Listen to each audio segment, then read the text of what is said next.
Good morning, everyone. This is Rodney Smith with another episode of Our Own Voices TV, bringing you news from the community that you may not find anyplace else. And before me, you have three individuals who put together a project right here in the heart of our city in Las Vegas in connection with the young people, but most importantly, to connect one group of people to another with a community development project. And we have Dr. Tiffany Tyler. Curtis Gray. Jeremy Pickett. Dr. Tyler. Tell us, what is this project and how did it come into being? Well, this is our first annual community garden cleanup in partnership with CAPS. And it builds on the vision, a 3-year vision of bringing the green economy and horticulture to our local youth. As a part of our efforts and in partnership with support from Aramark several years ago, we established this community garden. But over time, it has suffered the challenges of all the weather and other things that happen in here in southern Nevada. Yes. And I was recently approached by Curtis Green to talk about how we really engage our local youth. So on the heels of a recent community service project where they actually renovated. We renovated Circle Park, Vegas Heights. They had 29 fire hydrants in the curbs, and what we did is we went over, we removed all the debris from the curbs. We repainted the fire hydrants in the curbs so they could be a lot brighter and a lot visible to the fire department when they come through. Right, and Dr. Tyler, tell us a little bit about Nevada Partners in general and its overall involvement in the community. Well, you know, Nevada Partners was established in 1992 initially as a workforce development agency. But over time, we've expanded in response to community needs. So what that means is on any given day, you can walk through our doors and get connected to work. If you're youth, you can get connected to education and support to graduate and go off to college or employment, or even assistance purchasing your first home. So we know that none of these projects happen because of just one person, and there always has to be someone to kind of supervise and has overall oversight. Who's that member of your team that does that? Jeremy Pickett and his team. Jeremy, would you like to share a little bit of what happens in the youth department here? Sure. The youth department that we have is called Positive Youth Impact. It is our goal to ensure that we're helping youth become self-sufficient with education needs, employment needs, but most importantly, we also integrate leadership opportunities so youth can be productive members to their community and reach their long-term goals. Now, what type of background or experience do you have in horticulture? Zero.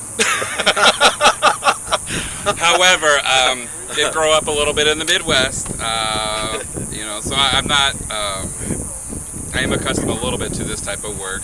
However, as far as getting kids connected in and trying to understand what needs to happen is a different thing. However, part of our goal is so youth can be healthy is teaching them about health and wellness, and that's one of the things that we bring into our department. So it's not necessarily fitness in itself, but eating healthy and how eating healthy creates positive choices in your life, helps them to become more self-resilient. So that's the whole focus for that thing. But we also wanted to have a place for youth to come where gardening or learning about nutrition helps to reduce those high risk factors, but also makes them make better choices and decisions for themselves. Since you've been involved in this project, especially since you don't necessarily come from a farming background yourself, how has this impacted you and what have you learned from it? How important health and wellness is, the nutrition. It's not necessarily just going to the gym and eating right, but it's understanding what you're putting in your body. We're in a time where obesity rates are really high right now.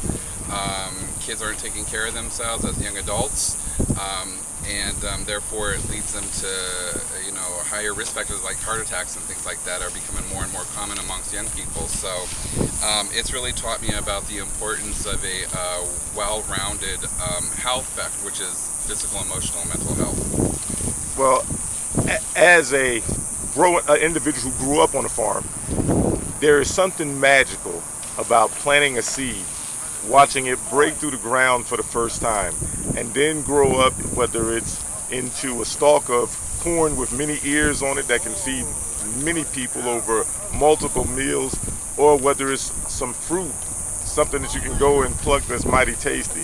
So I think that by young people being involved with uh, aspects of farming, it actually gives a chance to teach them the value of life and how we are all a part of that circle of life. And we do, and I think the kids seem to be quite amazed on the outcomes. We had kids when we first launched the garden, kids who came in, planted seeds. They were the ones to choose what we did so they can kind of see it from, the seed to the actual product in itself. And many of them were amazed at that process. And how long have you been involved with the project, and where does the project go from here? I've been with Nevada Partners for about 5 years now. I've been involved with this garden since get-go 3 years ago as we initiated the garden. And moving forward, this is a piece of that's integrated into all the programs. We actually right now are going to be working to build an entrepreneurship program, so we teach kids about financial literacy, small business opportunities. We're currently working with a couple of small entities right now where we're able to sell the product and start getting some form of income to be able to help manage the garden and help put the funds back into this. Additionally, with the Culinary Academy of Las Vegas, we'll be working with them to plant some of the items that they need for their classes over there, so their students are learning about, through the professional cook programs, utilizing things that are fresh and integrating them into the menus. Well, I noticed that there are folks out here wearing different hats and different colored shirts, and right next to you have Curtis Green. Curtis, how did you get involved with the project, and why are you involved with the project? As I said earlier, I did a mentoring project in Ward 5, where we went in Circle Park, Vegas Heights area, and we did the fire hydrants and the curbs. I was approached by Assemblyman Tyrone Thompson to partner up with Nevada Partners under the initiative of My Brother's Keepers.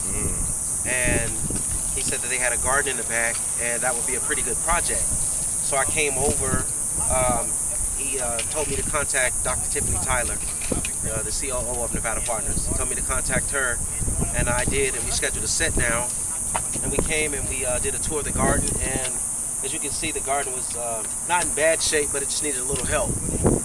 And Jeremy Pickett here became my contact person, and we kind of just put our heads together, and we just kind of came up with a program to come out here and restore this garden and bring it back to its lustrous self and try to keep it going.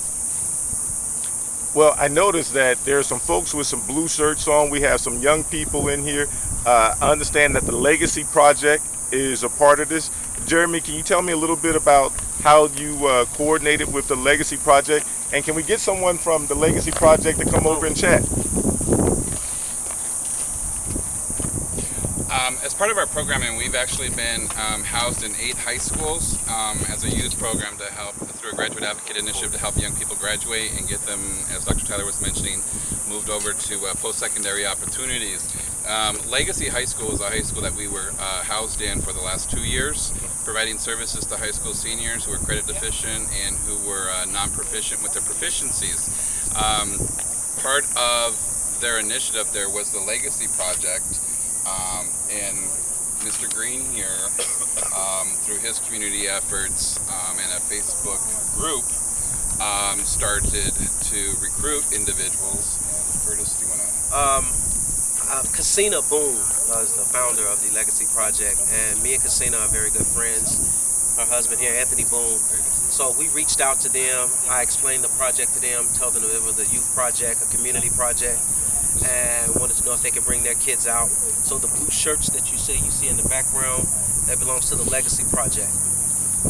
Well, Anthony, tell us a little bit about your involvement with the Legacy Project, and did you have any background in farming or horticulture before this? Yes. I was raised down in Florida, so my granddaddy has a farm in Georgia, so I have done some stuff in Georgia and in Florida at my mom and my grandmother's house, and I'm one of the advisors under my wife's group, the Legacy Project, and also work at Legacy just to help the youth and stuff. Now, did they come out enthusiastic about getting dirty and tossing dirt and stuff, or Well, was you know, it's kind of tough getting up in the morning, but when Mr. Curtis calls, you know, they normally just say we'll go on ahead and go because we went helping with the painting the fire hydrants and stuff on the curb about a month or two ago. wow? But you know, gentlemen, first of all, it's good to see a group of men and diverse men from across this valley come together in one location, and then to see the young people involved. You know, we often hear so many things about young people, but today is a great example of how the young and maybe not so young could join forces and do something to benefit the community as well as enhance their knowledge themselves. So do you guys have any parting words? How can folks who are interested in the community garden, how can they find out more about it and how can they participate? Anybody who's interested, the garden was created on the concept of community involvement. Come to Nevada Partners, ask for myself, ask for Dr. Tyler, and we'd be happy to give more information on how we can get, or Curtis, through the, I believe you have a group Yes. webpage. My Facebook page is www.facebook.com/CAPSCDC. One more time. www.facebook.com/CAPSCDC. And is there a point of contact for the folks from the Legacy Project? Yes, you can get a hold of my wife, Christina Douglas Boone, at 702-688-3063. And again, 702-688-3063. And that's Christina Douglas Boone, Legacy Project, Legacy Hospital. And Jeremy, is this going to be a recurring project here where we have community involvement, cleanup, and participation? And if so, for those folks who might want to get involved, could you give them your contact information again? Yes, this is going to be an ongoing year-round project. We'll be planting and harvesting throughout the year with different produce. And again, they can get a hold of us at Nevada Partners. It's www.nevadapartners.org. And again, it's www.nevadapartners.org, or you can contact at 702-924-2100. And again, that's 702-924-2100.